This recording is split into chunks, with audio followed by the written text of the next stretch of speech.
Hi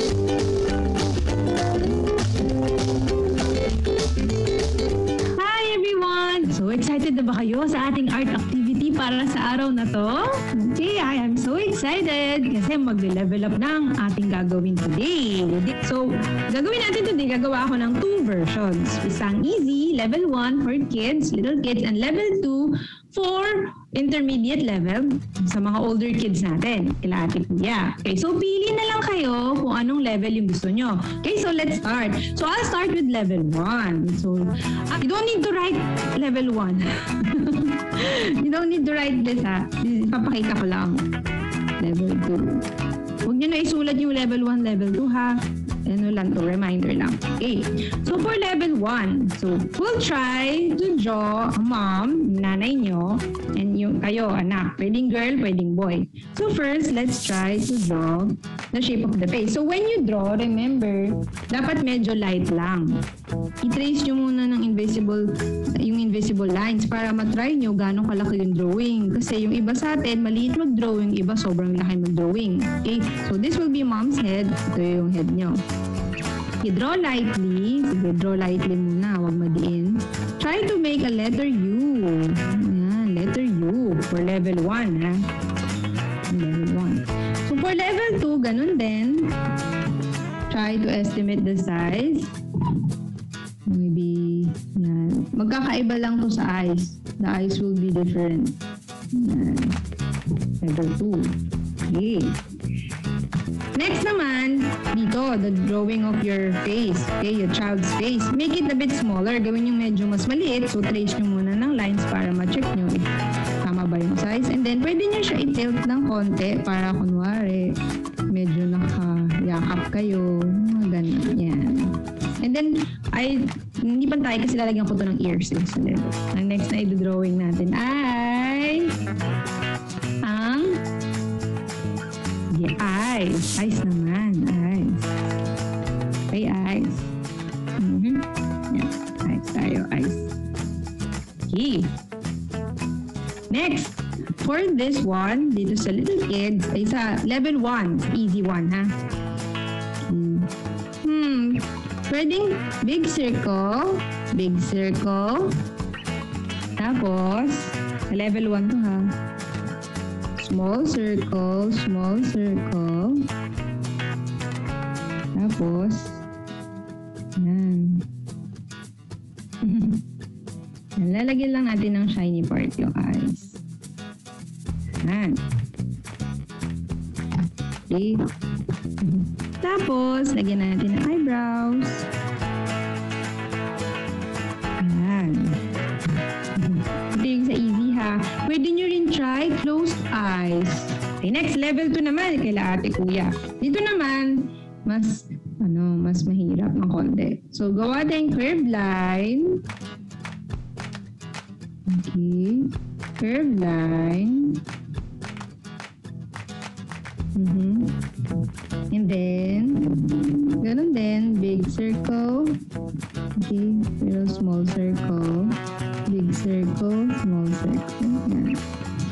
Tapos, shade nyo. Okay. Ito, simple version lang to ng aking drawing. Okay, now we're done with the eyes. Okay? Ay, lagyan natin yung eyebrows nito. Tignan nyo yung eyebrows ko, pag ganito, Yan, pababa. Kasi, this kind of eyebrow shows care. Parang care. Pag ganun yung eyebrows natin. Try natin nose. Try natin nose pag ganyan. Dito sa kaila ate, medyo pag ganyan. Yan. Letter V lang. Small nose. Pag small yung nose, mas cute. Tignan. If your nose is smaller, it looks cuter. More cute. Yan. Yan. If you make the nose bigger, it will look a bit older. Yan. So, yung drawing ko, happy face lang. Ganyan. Happy face. Ito na nyo, pwede rin closed eyes. So, parang feel nyo yung yakap talaga. Yan. Pwede rin ganito. Okay. Maybe I'll just make a cute mouth. Simple mouth. Yan. Tapos, kila ate naman, sa level 2, for level 2, okay, look.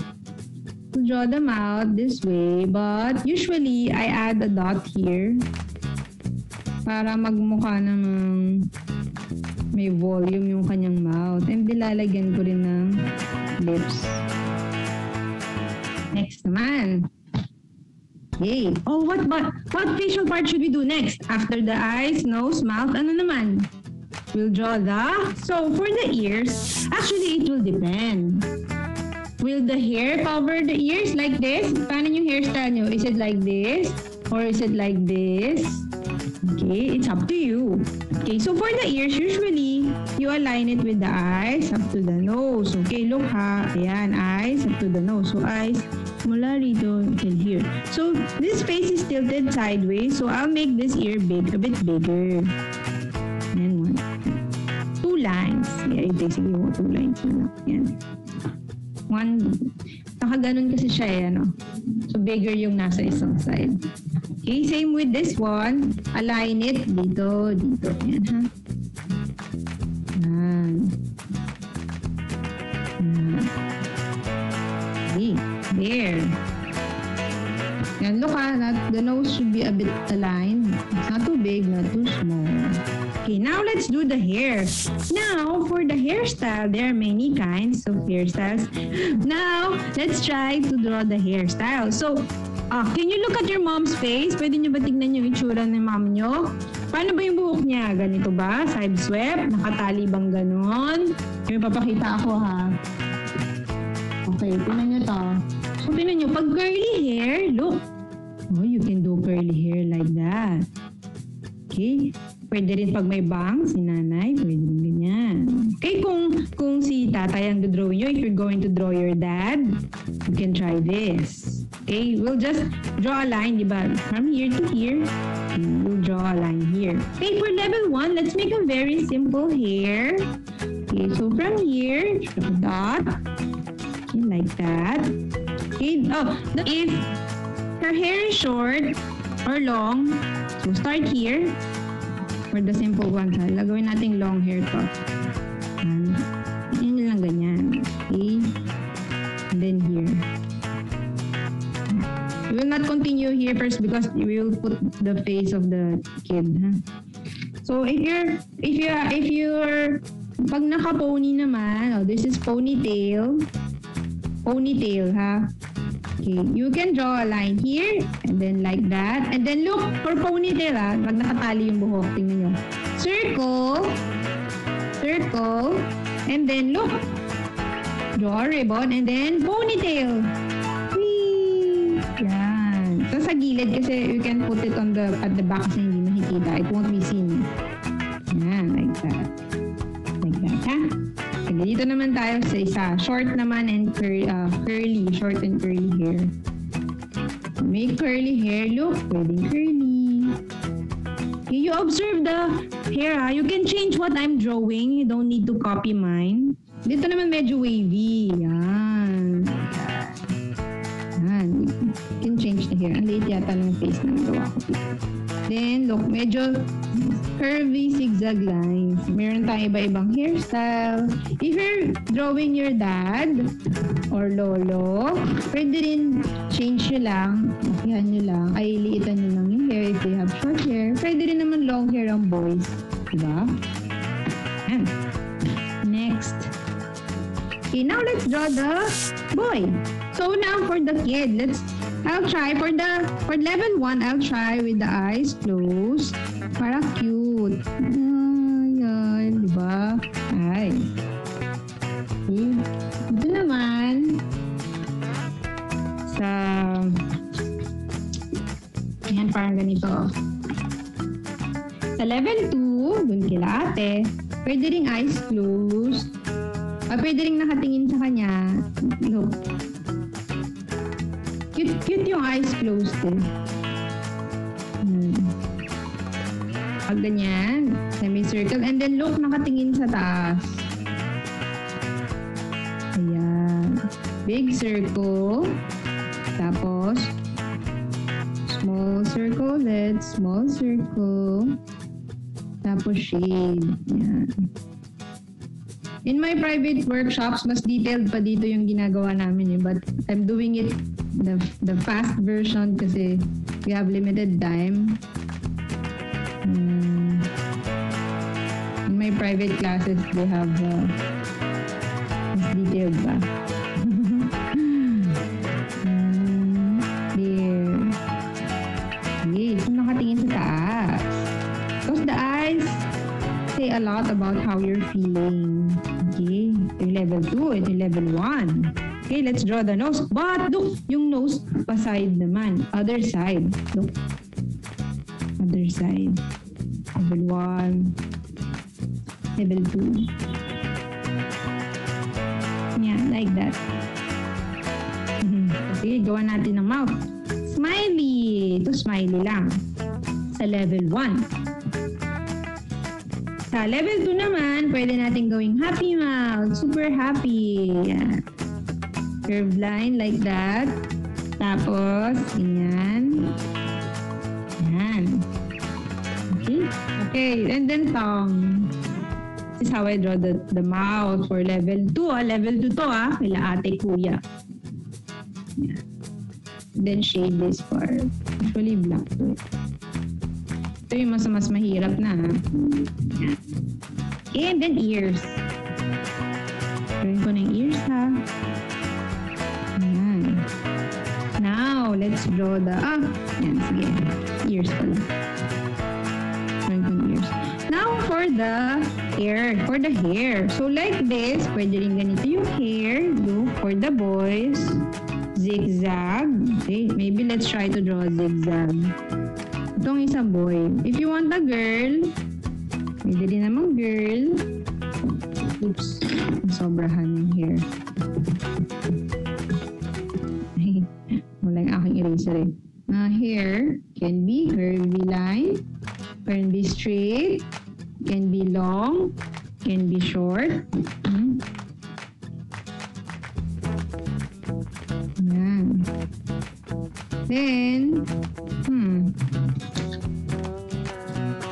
So, boys, pwede ng small zigzag. Okay. Pwede ring long hair. Oh, you choose the hairstyle. What hairstyle do you want? Pwede rin, ito naman, short hair lang. Short hair din. Yan. You can, yeah. Drawing natin na naka-hug. Okay. So, draw tayo ng semicircle. Same lang nito. Yan. Yan. Kita ba? Yan. Semicircle. Semicircle. And then, look. Draw a line here. Draw a line here. Okay. Yan. And then, yan. Tas dito rin. So, kay mommy din.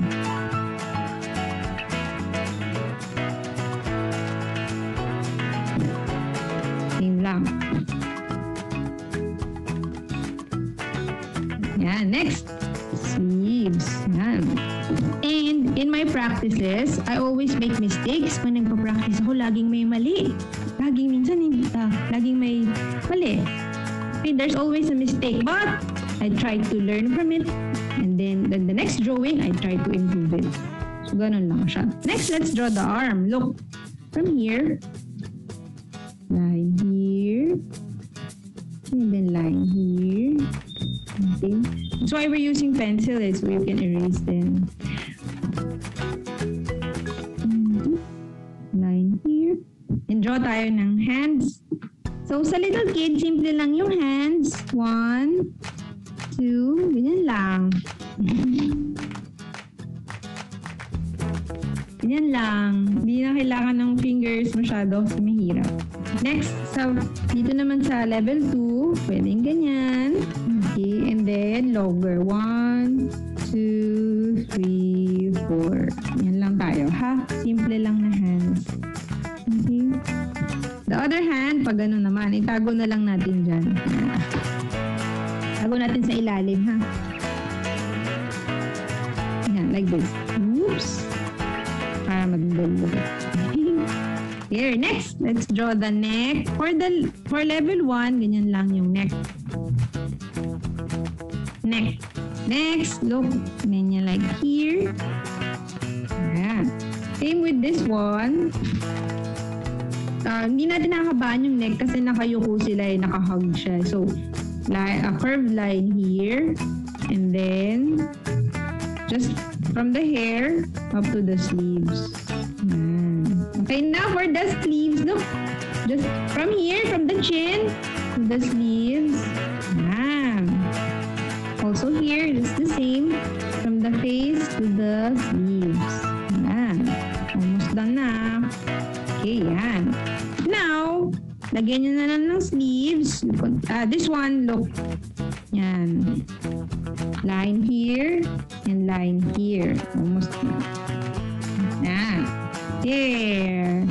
Yay! And then, you can color it. Trace it with a marker. Okay? And then, don't forget to draw the lines here. Sa level 2, just for the level 2, you draw. Lagyan natin ng clip, ha? Draw the lines for the hair, di ba? If you watch my other videos, I always telling you to draw lines from tip to tip. Close all the gaps.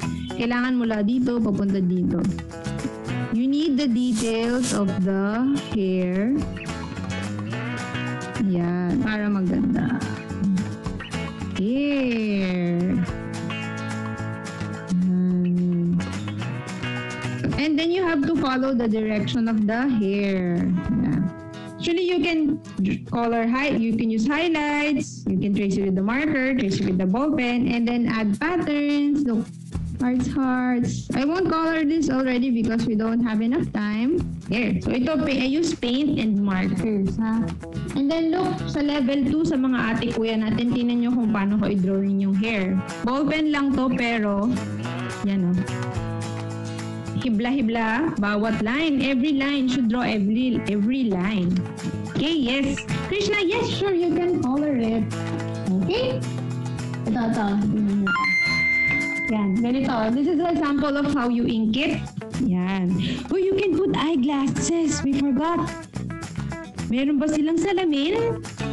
Lagyan nyo ng eyeglasses. Meron ba silang nunal? Kunwari may nunal. Do they have a mole? And earrings. You can put earrings also.